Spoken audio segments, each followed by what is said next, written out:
আচ্ছা, একটু ভেবে দেখুন তো আপনার অফিস ডেস্ক বা কাজের জায়গাটার কথা। অবস্থাটা কি প্রায়ই এমন হয়? মানে একটা জগাখিচুড়ি অবস্থা। ঠিক যখন দরকার তখন কলমটা খুঁজে পাওয়া যায় না। জরুরি একটা নোট যে কোথায় রাখলেন মনেই পড়ছে না। আর চারিদিকে তো শুধু কাগজের পাহাড়। সত্যি বলতে এমন একটা পরিবেশে মন দিয়ে কাজ শুরু করা কিন্তু বেশ কঠিন, তাই না? আর এই যে আপাতদৃষ্টিতে সাধারণ একটা অগোছালো অবস্থা, এটা কিন্তু দেখতে খারাপ লাগার থেকেও বেশি কিছু। এটা আমাদের অজান্তেই প্রতিদিন কেড়ে নিচ্ছে মূল্যবান সময় আর কাজের শক্তি। ধরুন, ছোট্ট একটা জিনিস খুঁজতে গিয়ে যে ৫-১০ মিনিট সময় নষ্ট হলো, সেটা কিন্তু আমাদের মনোযোগের সুতোটা ছেড়ে দেয়। ফলাফল, মানসিক চাপ বাড়ে, আর প্রোডাক্টিভিটি সেটা তো কমেই যায়। কিন্তু ভালো খবর হলো, এই সমস্যার একটা খুবই গোছানো আর কার্যকরী সমাধান আছে, আর সেই সমাধানটা এসেছে জাপান থেকে। এর নাম 5S বা 5S। এটা এমন একটা পরীক্ষিত ম্যানেজমেন্ট কৌশল যা যে কোনো কাজের পরিবেশকে, সেটা অফিস হোক বা ফ্যাক্টরি, একদম দক্ষ, গোছানো আর গতিশীল করে তুলতে পারে। চলুন তাহলে এবার একটু গভীরে যাই। সবার আগে আমরা সমস্যাটাকেই ভালো করে বুঝি, যেটার সমাধানের জন্যই আসলে এই 5S পদ্ধতির জন্ম। তো এই পাইফেস জিনিসটা আসলে কি? সহজ কথায় এটা হলো জাপান থেকে আসা একটা দারুণ সিস্টেম্যাটিক কৌশল। এর কাজ হলো আমাদের কাজের জায়গাকে অর্গানাইজ করা, পরিষ্কার রাখা আর সব মিলিয়ে প্রোডাক্টিভ করে তোলা। মূল লক্ষ্যটা খুবই সিম্পল। কাজের পরিবেশটাকে এমনভাবে গুছিয়ে ফেলা যাতে সবকিছু চোখের সামনে থাকে, সহজেই খুঁজে পাওয়া যায়, আর তাতে কাজের গতিও বাড়ে আর অহেতুক সময় নষ্ট বা অপচয় একদম কমে আসে। এর পেছনের ইতিহাসটাও কিন্তু বেশ মজার। এর শুরুটা হয়েছিল দ্বিতীয় বিশ্বযুদ্ধের পর ১৯৫০-এর দশকে জাপানের বিখ্যাত টয়োটা কোম্পানিতে। এটা ছিল তাদের বিশ্ববিখ্যাত টয়োটা প্রোডাকশন সিস্টেম বা টিপিএস-এর একটা অংশ। এরপর ১৯৭০-এর দশকে এটা একটা পরিপূর্ণ কাঠামোর রূপ পায়, আর ৯০-এর দশকে যখন বিশ্বজুড়ে লিন ম্যানুফ্যাকচারিং ধারণাটা ছড়িয়ে পড়ল, তখন তার সাথে সাথে এই 5S পদ্ধতিও একটা গ্লোবাল স্ট্যান্ডার্ড হয়ে ওঠে। আচ্ছা, এবার আসা যাক 5S পদ্ধতির একেবারে মূলে, মানে এর ৫টা পিলার বা স্তম্ভ নিয়ে। এই ৫টা ধাপ মিলে কিন্তু পুরো কৌশলটাকে এতটা শক্তিশালী আর সফল করে তুলেছে। প্রথম ধাপটার নাম হল সেইরি বা বাছাই করা। এর মানে খুব সহজ। কাজের জায়গায় যা যা অপ্রয়োজনীয় সেগুলোকে খুঁজে বের করে সরিয়ে ফেলুন। ভাবুন তো, আপনার ডেস্কে হয়তো এমন অনেক পুরনো অদরকারি কাগজপত্র বা এমন কলম পড়ে আছে যা দিয়ে লেখাই যায় না। এগুলো শুধু জায়গাই নষ্ট করছে, তাই না? সেন্সিরি বলে, এগুলোকে আগে সরাও।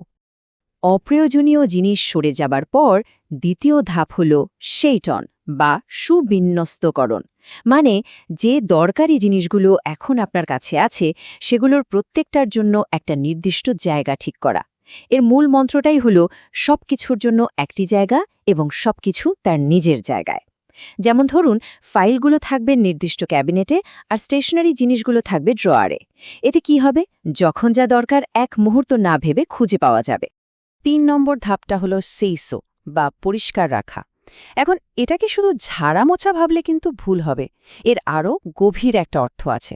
পরিষ্কার করার সময়টা আসলে এক ধরনের ইন্সপেকশন বা পরিদর্শন। যেমন কম্পিউটারটা মুছতে গিয়ে হয়তো হঠাৎ চোখে পড়ল যে একটা তার একটু আলগা হয়ে আছে। ভাবুন, এটা কিন্তু একটা বড় সমস্যা হওয়ার আগেই সেটাকে ঠিক করে ফেলা গেল। চতুর্থ ধাপ সেই কেৎসু, মানে মান নির্ধারণ করা। প্রথম ৩টে ধাপ তো আমরা জানলাম, বাছাই, বিন্যাস আর পরিষ্কার করা। কিন্তু এই কাজগুলো যেন সবাই একই নিয়ম মেনে করে তা নিশ্চিত করতে হবে তো, তাই না? এখানেই আসে স্ট্যান্ডার্ডাইজেশনের ধারণা। যেমন অফিসের সব ফাইলে একই ফরম্যাটে লেবেল লাগানো হবে, অথবা প্রতিদিন দিন শেষে সবাই নিজের ডেস্ক পরিষ্কার করে বাড়ি যাবে, এই ধরনের একটা সাধারণ নিয়ম তৈরি করা। এবং সবশেষে, যেটা হয়তো সবচেয়ে কঠিন কিন্তু সবচেয়ে গুরুত্বপূর্ণ ধাপ, সেটা হলো শিতসুকে বা শৃঙ্খলা। দেখুন, নিয়ম তো অনেকেই বানাতে পারে, কিন্তু সেই নিয়মটা মেনে চলার অভ্যাস তৈরি করা, একটা কালচার গড়ে তোলা, এটাই হলো আসল চ্যালেঞ্জ। শিতসুকে ঠিক এই কাজটাই করে। এটা নিশ্চিত করে যে এই পুরো 5S ব্যাপারটা যেন একদিনের একটা প্রজেক্ট হয়ে শেষ না হয়ে যায়, বরং এটা যেন অফিসের সবার একটা প্রতিদিনের অভ্যাসে, একটা সংস্কৃতিতে পরিণত হয়। এই ছবিটা পুরো ব্যাপারটা দারুণভাবে তুলে ধরেছে। খেয়াল করে দেখুন, 5S কিন্তু একটা আরেকটা থেকে আলাদা কোনো ধাপ না, বরং এটা একটা চক্রের মতো। বাছাই দিয়ে শুরু হচ্ছে আর শৃঙ্খলার মাধ্যমে এটা চলতেই থাকছে, থামছে না। একটা ধাপ আরেকটা ধাপের জন্য ভিত্তি তৈরি করে দেয়, আর এভাবেই একটা নিরবিচ্ছিন্ন উন্নতির সৃষ্টি বা কালচার তৈরি হয়। আর এই পদ্ধতিটা চালু করতে পারলে এর সুবিধাগুলোও কিন্তু অনেক। যখন জিনিসপত্র খুঁজতে আর সময় নষ্ট হয় না, তখন তো প্রোডাক্টিভিটি বাড়বেই, তাই না? স্বাভাবিকভাবেই কাজের মানও ভালো হয়। অপ্রয়োজনীয় জিনিসপত্র না থাকায় খরচ কমে, আর গোছানো পরিবেশে কাজের নিরাপত্তাও বাড়ে। সব মিলিয়ে এটা কর্মীদের মনোবল যেমন বাড়ায়, তেমনি প্রতিষ্ঠানের পেশাদার ভাবমূর্তিও অনেক উজ্জ্বল করে তোলে। বেশ, তত্ত্ব তো অনেক হলো। এবার চলুন একটু বাস্তবতার দিকে তাকাই। এই জাপানি কৌশলটা আমাদের দেশের সরকারি কলেজ বা প্রশাসনিক দপ্তরগুলোতে কতটা কার্যকরভাবে প্রয়োগ করা সম্ভব? ভাবুন তো, একজন সরকারি কর্মকর্তা হিসেবে এই পদ্ধতিটা প্রয়োগ করতে চাইলে ঠিক কি পদক্ষেপ নেওয়া যেতে পারে? আসলে কিন্তু খুব সহজ কিছু পদক্ষেপ দিয়েই শুরু করা যায়। যেমন ফিজিক্যাল ফাইলগুলোর কথাই ধরুন। পুরনো ফাইলগুলোকে প্রয়োজনীয়, কম প্রয়োজনীয় বা অপ্রয়োজনীয় এই ৩ ভাগে ভাগ করে ফেলা যায়। একইভাবে ডিজিটাল স্পেসের ক্ষেত্রে পুরনো ইমেল বা ফাইল ডিলিট করে কম্পিউটারে একটা গোছানো লজিক্যাল ফোল্ডার স্ট্রাকচার তৈরি করা। সবার ব্যবহারের জন্য যে জিনিসগুলো লাগে, যেমন ধরুন পাঠ পরিকল্পনা বা সরকারি ফর্ম, সেগুলোর জন্য একটা সেন্ট্রাল লেবেল করা জায়গা তৈরি করা।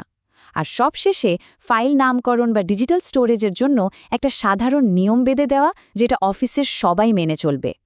কিন্তু আসল প্রশ্নটা হলো, এই পদ্ধতি একবার চালু করার পর একে টিকিয়ে রাখা যায় কিভাবে? মানে এই শৃঙ্খলাটা বজায় রাখা যাবে কি করে? এর জন্য কয়েকটা কৌশল খুব কাজে দেয়। প্রথমত, নেতৃত্বের জায়গা থেকে সক্রিয় সমর্থন থাকাটা জরুরি, কারণ তাদের সদিচ্ছা ছাড়া যে কোনো ভালো উদ্যোগে কিন্তু মুখ থুবড়ে পড়তে পারে। এছাড়া নিয়মিত অডিট বা পর্যালোচনা করা, কর্মীদের কাছ থেকে মতামত নেওয়ার একটা সিস্টেম চালু রাখা আর ট্রেনিংয়ের আয়োজন করা, এগুলো খুব গুরুত্বপূর্ণ। আরেকটা ভালো বুদ্ধি হলো প্রতিটি বিভাগে একজন করে 5S সমন্বয়ক ঠিক করে দেওয়া, আর নিয়মগুলো বারবার মনে করিয়ে দেওয়ার জন্য পোস্টার বা ভিজুয়াল এইড ব্যবহার করাও বেশ ফল দেয়। তাহলে আলোচনার শেষে আমরা বলতে পারি যে 5S শুধু পরিষ্কার পরিচ্ছন্ন থাকার একটা কৌশল নয়, এটা আসলে শৃঙ্খলার হাত ধরে একটা টেকসই উন্নয়নের দিকে এগিয়ে যাওয়ার দর্শন। এই স্লাইডটা একটা খুব গুরুত্বপূর্ণ সংযোগ তুলে ধরে। দেখুন, কাইজেন বা নিরবচ্ছিন্ন উন্নয়ন এবং TQM বা টোটাল কোয়ালিটি ম্যানেজমেন্টের মতো যে বড় বড় ম্যানেজমেন্ট সিস্টেমগুলো আছে, 5S হলো সেগুলোর একদম ভিত্তিপ্রস্তর। আসলে একটা গোছানো আর সুশৃঙ্খল কাজের পরিবেশ ছাড়া তো বড় ধরনের উন্নতির কথা ভাবাই যায় না, তাই না? আর এটাই হয়তো এই পুরো আলোচনার সারমর্ম। 5S কিন্তু শুধু অফিসের ডেস্কে বা ফাইলের ক্যাবিনেটে সীমাবদ্ধ নয়, এটা আমাদের ব্যক্তিগত জীবনেও শৃঙ্খলা, দায়িত্ববোধ আর মনোযোগের শিক্ষা দেয়। ছোট ছোট অভ্যাস যে কিভাবে একজন মানুষকে আরও গোছানো এবং সময় সচেতন করে তুলতে পারে, এটা তার একটা অসাধারণ উদাহরণ। তাহলে শেষ করার আগে একটা প্রশ্ন রেখে যাই। একটা দেশের সামগ্রিক উন্নতির পথে যাত্রা কি একটা মাত্র গোছানোর ডেস্ক থেকে শুরু হতে পারে? হয়তো পারে, কারণ যখন শৃঙ্খলা আর দক্ষতার এই চর্চাটা প্রত্যেকটা অফিসে, প্রত্যেকটা কর্মক্ষেত্রে ছড়িয়ে পড়ে, তখন সেটা নিঃসন্দেহে একটা বড় মাপের ইতিবাচক পরিবর্তন আনার ক্ষমতা রাখে। ব্যাপারটা ভাবনার মতো, তাই না?